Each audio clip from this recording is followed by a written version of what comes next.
अस्सलाम वालेकुम दोस्तों, मेरा नाम है अली। मेरे साथ हमेशा की तरह मौजूद है दाऊद और आप देख रहे हैं क्रिकेट लवर अली शो। क्योंकि इसको देखना तो बनता है। तो दोस्तों आज आप लोगों के लिए लेकर आ रहे हैं टॉप 5 क्रिकेट न्यूज के सेगमेंट, जो कि हमेशा की तरह हमारा सेगमेंट होता है और दिन भर की बड़ी बड़ी खबरें जो है वो आप लोगों के लिए लेकर आते हैं। नंबर 1 पे आज आप लोगों से बात करने जा रहे हैं कि खूब हुई है जी आज practice Pakistan versus England. Finally जो है कल पहला ओडीआई खेला जाएगा। क्या अपडेट है वो आप लोग से शेयर करेंगे। नंबर 2 पे आज आप लोग को बताएंगे उमर अकमल निकल कर सामने आए, जिनकी वीडियो आपने देख ली होगी। तो अब उमर अकमल कब वापस आ सकते हैं, क्या सिनेरियो बन सकता है, वो भी आप लोग से शेयर करेंगे। नंबर 3 पे आज आप लोग को बताएंगे रैंकिंग्स अपडेट हुई हैं जी, ओडीआई की, टी20 की, टेस्ट की। बाबर आजम स्टिल नंबर 1, कहां पर, कैसे, वो आप लोग से शेयर करेंगे। इसके बाद नंबर 4 पे हम आप लोगों को बताने जा रहे हैं, जो खबर निकलकर सामने आ रही है वो ये आ रही है कि वेस्ट इंडीज के खिलाफ जो कैंप लगना था फाइनली वो लग गया है। धानी आज बड़ी जो है प्रैक्टिस करते हुए नजर आए, वो क्या सीन है वो आप लोग से शेयर करेंगे। इसके बाद आप लोगों को बताएंगे कि आईसीसी ने जो मंथ का अपना जो एक वो रखते हैं, उन्होंने वो रख दिया जिसमें सिलेक्ट किया जाता है कि मंथ कौन है, मन of the player of the month जो है वो कौन है, वो आप लोग से शेयर करेंगे। इसके बाद जो आप लोगों को खबर देने जा रहे हैं श्रीलंका की ओर से खबर निकलकर सामने आ रही है, तो वो क्या एक बड़ा खिलाड़ी जो है वो रिटायर्ड हो गया, उसके वाले से भी खबर शेयर लेजेंड। अगर आप आए हमारे चैनल पर नए और फर्स्ट टाइम आए तो चैनल को लाजमी सब्सक्राइब करें और साथ लेके बेल आइकन बजाना ना भूलिएगा। तो बात का खास कहते हैं दोस्तों नंबर 1 खबर को लेकर जो कि निकलकर सामने आ रही है। तो इस वक्त नंबर 1 खबर आ रही है वो ये आ रही है कि दाऊद आज के दिन भी पाकिस्तान टीम ने खूब की है प्रैक्टिस और कल के लिए पाकिस्तान टीम भरपूर तैयारी पकड़ ली है। ना सिर्फ प्रैक्टिस की है बल्कि फोटो शूट भी हुआ है भरपूर किस्म का। जो शर्ट्स है पाकिस्तान टीम की वो रिवील हुई है। आजम खान जो आए बड़ा एंग्री फेस में आए थे, बाबर आजम बड़े चिकने लग रहे थे, रिजू बॉय बड़े अच्छे लग रहे थे, सरफराज जो है वो अपने जो है अपनी शर्ट में और पाकिस्तानी जर्सी में बहुत जबरदस्त लग रहे थे। सब ने जो फोटो शूट भी करवाया और उसके बाद बड़ा हार्ड ट्रेनिंग सेशन भी किया। उसके बाद बाबर आजम ने प्रेस कॉन्फ्रेंस भी की और उन्होंने एक बात तो ये बता दिया और उन्होंने कहा है कि हमारे एनालिस्ट जो हैं वो काम कर रहे हैं। जो इंग्लैंड की अभी टीम सेलेक्ट हुई हुई है, ये जो इनका स्क्वाड है, वो कहते हैं ये स्टिल बड़ा तगड़ा स्क्वाड दिखाई दे रहा है। और हमने जो है इनके जो डोमेस्टिक में, क्योंकि 9 ऐसे खिलाड़ी हैं जो डेब्यूटेंट हैं जिन्होंने अभी तक अनकैप्ड प्लेयर्स हैं, तो कह रहे हैं कि जो हमारे एनालिस्ट हैं वो इनकी जो डोमेस्टिक में इनकी जो परफॉर्मेंसेज हैं, टी20 में जो इनके कैरियर हैं उसको ऑब्जॉर्व कर रहे हैं कि क्या इनकी स्ट्रेंथ्स हैं, क्या इनकी वीकनेस है, किस तरीके से पाकिस्तान के लिए खतरा पैदा कर सकते हैं। क्योंकि हमने ये देखा है जो डेब्यूटेंट्स होते हैं वो ज्यादातर जो है उनका जो पहला मैच होता है, जो स्पेशली इंग्लैंड से जिनका ताल्लुक होता है, वो आते ही धमाल मचा देते हैं। अभी लास्ट में अगर आपको एक्सपीरियंस हुआ तो हमने आपको बताया था एक बॉलर के हवाले से जिसने आते साथ डेब्यू किया था इंग्लैंड की तरफ से और 5 से 6 विकेट्स ले गया था वो जब इंग्लैंड और न्यूजीलैंड एक और मजे की बात लगी थी यार। हाँ अच्छा, उसके अलावा अगर ये जो ऑली रॉबिन्सन की बात अच्छा, 5 विकेट्स लेके इसके अलावा जो क्लार्क हैं वो भी इंग्लैंड के, वो भी सिलेक्ट नहीं हुए। उनके भी मुझे बड़ी हैरानी हुई है क्योंकि कराची किंग्स जो कराची वाली लैग हुई थी वहां पर इवन जो कराची के विकेट कीपिंग वही फराइज अंजाम दे रहे थे और जिस तरीके से वो बैटिंग करना शुरू कर रहे थे 24-23 गेंदों में 50 रन बना देते थे। नंबर 3 पे बैटिंग करने के लिए आ रहे थे तो उनको भी नहीं रखा है। तो अभी ऐसे काफी सारे इनके डोमेस्टिक के प्लेयर्स हैं जो आते साथ छा जाते हैं। टॉम बेंटन को आप देख लें तो बहुत सारे इनके ऐसे प्लेयर्स हैं जो कुछ भी कर सकते हैं। तो इसलिए बाबर ने कहा कि हम इनको बिल्कुल लाइट नहीं देंगे। अलबत्ता मजा बड़ा आएगा कल जो है ना, बाबर ने, हाँ मैं भी बड़ा एक्साइटेड हूँ, सभी बड़े एक्साइटेड है। लेकिन अली साथ ही बाबर ने एक ये बात भी कही है कि वो कहते हैं कि बड़ा उन्हें दुख है कि जो इंग्लैंड की टीम नहीं है, मेन खिलाड़ी जो है वो कोविड की वजह से सफर कर रहे हैं। फिर साथ ही उन्होंने कहा कि अब हमारा भी फर्ज है और हम पर बड़ी रिस्पॉन्सिबिलिटी आयद होती है कि अब हमने ना सिर्फ अपने एक गेम के ऊपर ध्यान देना है बल्कि इसको भी फॉलो करना है। क्योंकि अगर हम ये हल्का सा भी रूल्स को इग्नोर करेंगे तो हमारा काम तमाम हो जाएगा। हदायत जारी की गई थी पीसीबी की जानिब से भी कि उन खिलाड़ियों को कहा गया था मजीद जो है जितना हो सकता है कि आपने इससे जो दूर रहने की कोशिश करनी है और मजीद जो है वो एहतियात बरतनी है। इसके बाद जो खबर निकलकर सामने आ रही है वो उमर अकमल के हवाले से आ रही है। जैसे कि हमने कल आपको खबर दी थी कि पीसीबी जो है उनका रिहैब का जो प्रोग्राम है वो डिले कर रहा था और उनका डिले भी हो रहा था। तो आज फाइनली जो है उमर अकमल निकलकर सामने आया और उसमें उन्होंने अपनी गलती का जो है वो एक्सेप्ट की, अपनी गलती, और पूरी कौम से आके जो उन्होंने माफी मांगी है। जो उनको इन्फॉर्मेशन मिली थी या जो भी उनके साथ डील तय पानी थी, उन्होंने वो आगे नहीं बताया था कि यार इस तरह की चीज जो है मुझ तक पहुंची है जिसकी वजह से उनको जो वो सजा मिली थी। तो बड़ी अच्छा लगा मुझे ये देखे कि उन्होंने आगे हर चीज को एडमिट किया है। और अच्छी बात यह है कि उमर अकमल एक टैलेंटेड बंदा है, अब उसके लिए दरवाजे खुल रहे हैं भाई। देखिए ये जरूरी है, अगर आपने गुनाह किया और पीसीबी का और ये एंटी करप्शन यूनिट का ये रिहैब प्रोग्राम का पहला पार्ट है कि अगर आप खेलना चाहते हो ऊपर लेवल पे तो आपको आकर माफी मांगनी होगी। सबसे पहले अपने फैन से माफी मांगनी पड़ेगी, जो आपके टीममेट्स हैं उनसे माफी मांगनी पड़ेगी और आपको बाकियों को भी कहना पड़ेगा कि यार ये बहुत गलत हुआ है, मेरा पूरा कैरियर दांव पे लग गया। यही बात है कि आज उनका जो है बाकायदा तौर पे रिहैब प्रोग्राम का जो है वो आगाज हो गया और लगभग 1 महीने के बाद पूरी उम्मीद है कि उमर अकमल अवेलेबल हो जाएंगे क्योंकि अब उन्हें लेक्चर्स देने हैं डिफरेंट क्रिकेट एकेडमीज में जाके लेक्चर्स देंगे और उसके बाद वो अवेलेबल हो जाएंगे, क्योंकि उन्होंने ना सिर्फ अपनी फैमिली से माफी मांगी है, क्रिकेट फैन से माफी मांगी है, सारी पाकिस्तानी अवाम से माफी मांगी है। और हमने देखा अली कि पाकिस्तानी अवाम का बहुत बड़ा दिल है। हाँ। अगर आप खुल के माफी मांगोगे तो ये बिल्कुल आपको माफ कर देते हैं। ऐसे ही है। वही दूसरी तरफ अगर आप सलमान बट की बात करते हैं तो उन्होंने माफी नहीं मांगी थी।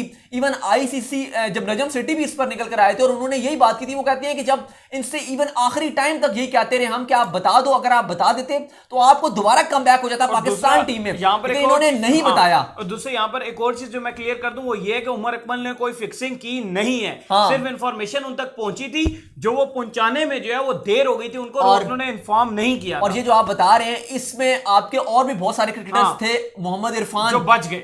एक बार इरफान थे, उनका साथ भी हुआ था, फिर पीसीबी ने उनके ऊपर 6 महीने की पाबंदी लगा दी थी जब शर्जील वाला मामला हुआ था। तो उन्होंने कहा था कि उनके फादर की डेथ हो गई थी, तो वो कह रहे थे कि मैं बता नहीं सका। फिर आपके मोहम्मद नवाज, उन पर भी बैन लगा था, उनको वो भी नहीं बता सके थे, वो भी फेल हो गए थे बताने के लिए। इसी तरह आपके 2-3 और क्रिकेटर्स भी थे जिन्होंने यही काम किया था, उन्हें हुआ था ऑफर पर उन्होंने बताया नहीं था। लेकिन फिलहाल ये अच्छी बात है कि उमर अकमल फाइनली अपने रिहैब प्रोग्राम में आ गए हैं। एटलीस्ट वो अब फ्रेंचाइज क्रिकेट या बाकी डोमेस्टिक क्रिकेट या काउंटी जाके खेल सकेंगे, और उसके बाद अगर अच्छी परफॉर्मेंस दिखाएंगे तो पाकिस्तान टीम में कमबैक भी कर सकेंगे। सही हो गया। इसके बाद दाऊद जो खबर निकलकर सामने आ रही है वो खबर आ रही है कि रैंकिंग्स जो है वो आज अपडेट हुई है दोबारा से। T20 रैंकिंग, जैसे कि आज दिन था बुध का और आईसीसी ने रखा हुआ है कि बुध के दिन वो रैंकिंग्स को अपडेट करते हैं। T20 ओडीआई और टेस्ट की रैंकिंग अपडेट हुई है, क्योंकि कल पाकिस्तान का जो है ओडीआई मैच है, तो पहले आपसे जो है ओडीआई रैंकिंग की बात कर लेते हैं। तो स्टिल जी बाबर आजम नंबर 1। बिल्कुल, बब्बर शेर बाबर आजम कल अपना ओडीआई खेलेंगे अगेंस्ट इंग्लैंड और इंशाल्लाह में उम्मीद है कि सेंचुरी बाबर आजम बनाएंगे। और बाबर आजम ऐसा नंबर 1 बैट्समैन इंटरनेशनल क्रिकेट में, दुनिया के सबसे बेहतरीन ओडीआई बैट्समैन बनकर जमीन में उतरेंगे इंग्लैंड की कल सरजमीन में, कार्डिफ सोफिया गार्डन में। बाबर की रैंकिंग है नंबर 1, नंबर 2 पे विराट कोहली है, नंबर 3 पे रोहित शर्मा है, लेकिन नंबर 1 बदस्तूर बाबर आजम ही है। T20 की अगर बात की जाए तो नंबर 3 पे आपके जो है वो बाबर आजम आते हैं, नंबर 1 पे डेविड मालान है। टेस्ट की बात की जाए तो कोई भी पाकिस्तानी बैट्समैन टॉप 10 में नहीं शामिल। साथ ही साथ अगर आप बात करें बॉलिंग की तो अफसोस यह है कि अच्छा जो ओडीआई की अगर आप बैटिंग की बात करें तो वहां पर हमारे फखरे पाकिस्तान फखर जमान भी नंबर 7 पे मौजूद है। लेकिन अगर आप जैसे हम वही बात करते हैं कि अभी हमारी बॉलिंग इतनी अच्छी नहीं है, हमारी बॉलिंग को भी बहुत इंप्रूव होने की जरूरत है। तो वही बात है कि अगर अगर आप हमारी बॉलर्स की रैंकिंग देखेंगे तो एक भी बॉलर ना ही T20 में, ना ही ओडीआई में और ना ही टेस्ट में एक बॉलर भी हमारा टॉप 10 में शामिल नहीं होता। तो इसलिए हम ये नहीं कह सकते कि हमारी बॉलिंग जो है वो इस टाइम शाहीन या बाकी अगर हम कहें कि सबसे बेहतरीन है। और अगर आप ओडीआई में अगर आप देखेंगे जिसकी सबसे बेहतरीन रैंकिंग है तो वो मोहम्मद आमिर है, जो अभी तक खेले भी नहीं है। इतना अरसा हो गया वो रिटायर्ड हुए हुए, उन्हें रिटायरमेंट वापस लिया है, लेकिन सब यही कह रहे हैं उनकी फॉर्म अच्छी नहीं है, वो टीम में नहीं है। लेकिन अगर कोई ओडीआई में किसी बेहतर रैंकिंग है तो वो उनकी है।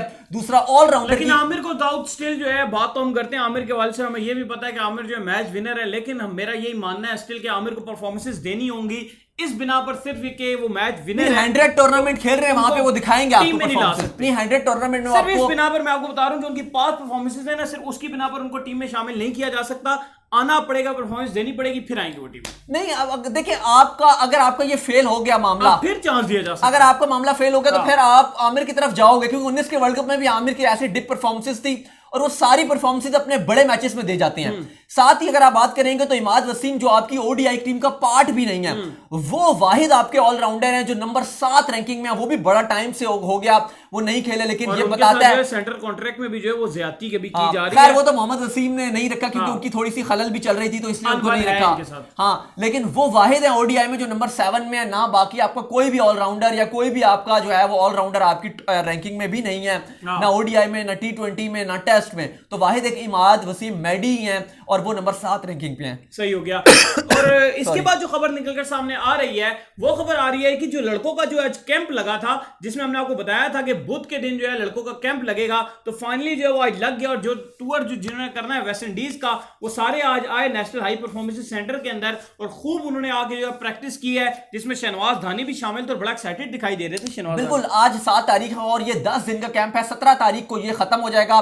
वैसे पीसीबी ने कहा हुआ था कि लाजमी नहीं है, लेकिन उनको कहा बात है कि जो जो टेस्ट का पार्ट है वो शिरकत कर सकते हैं। अगर वो अपने आप को आराम भी देना चाहते हैं तो कोई मसला नहीं है, वो बेशक आराम कर लें। लेकिन तमाम खिलाड़ियों ने जो है वो आज हाजिरी लगाई है और सब इस कैंप में शरीक हुए हैं। इसके बाद पाकिस्तान के खिलाड़ी 17 तारीख के बाद जो है फिर उसमें बायोसिक्योर बबल में चले जाएंगे और फिर जो है वो बर्बाडोस के लिए रवाना भी हो जाएंगे कैरेबियन की सरजमीन में। लेकिन आज सारे जो है प्रैक्टिस करते हुए दिखाई दिए हैं। शाहनवाज धानी भी, क्योंकि आपको पता है कि अब वीज़ास इशू की वजह से शाहनवाज धानी लगभग जो T20 सीरीज है उससे तो ऑलमोस्ट बाहर ही हो गए हैं, क्योंकि अब पाकिस्तान टीम लेट पहुंचेगी तो फिर T20 सीरीज खत्म ही हो रही होगी, क्योंकि वहां जाके क्वारंटीन भी करना होता है। लेकिन टेस्ट का ये पार्ट रहेंगे।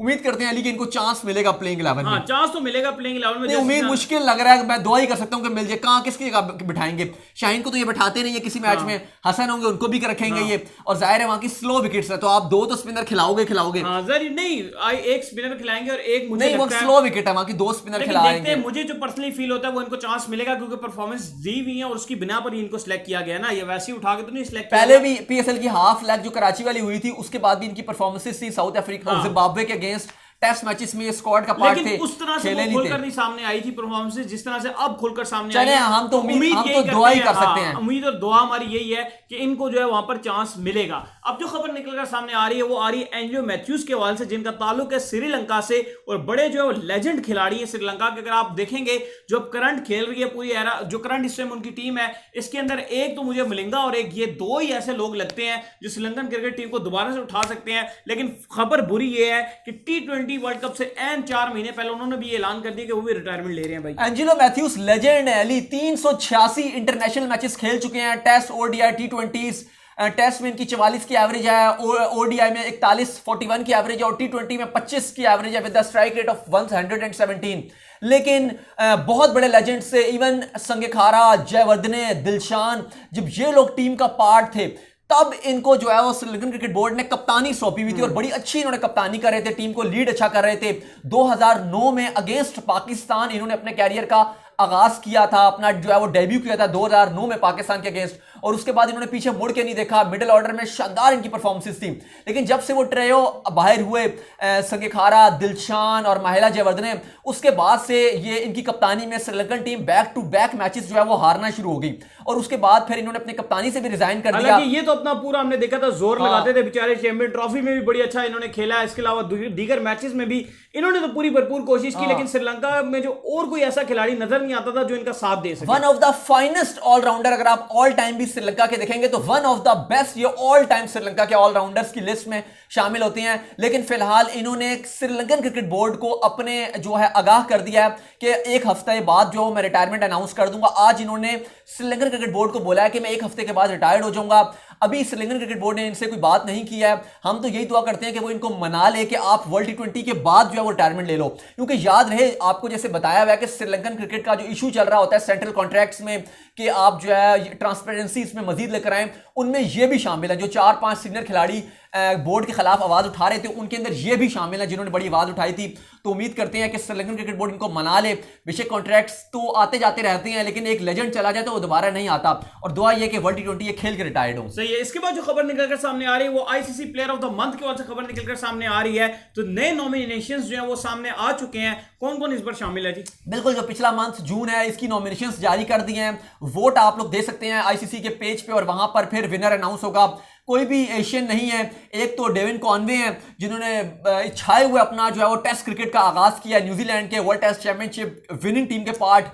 दूसरे जो है वो भी न्यूजीलैंड के ही तेज गेंदबाज काइल जेमिसन है। अभी भी इंग्लैंड में जो खेली जा रही है काउंटी, उसके अंदर भी कॉनवे छाए हुए हैं, नजर आ रहे हैं। क्या शॉट है। और इवन जब बांग्लादेश इनके मुल्क न्यूजीलैंड आई गई हुई थी तो भी उन्होंने ताबड़तोड़ हमले किए हुए थे T20 में। साथ ही काइल जेमिसन मौजूद है जिन्होंने विराट कोहली को वर्ल्ड टेस्ट चैंपियनशिप के फाइनल में दोनों इनिंग्स में जो है वो आउट किया था, तो वो दूसरे नॉमिनेटर हैं। और तीसरे जो है वो साउथ अफ्रीका के फॉर्मर कप्तान क्विंटन डिकॉक, विकेट कीपिंग जो कर रहे थे, अच्छी उनका सीरीज रही against West Indies. Test matches में भी रन्स बनाए हैं और उसके बाद उन्होंने T20 में भी शानदार परफॉर्मेंसेस दिखाई है।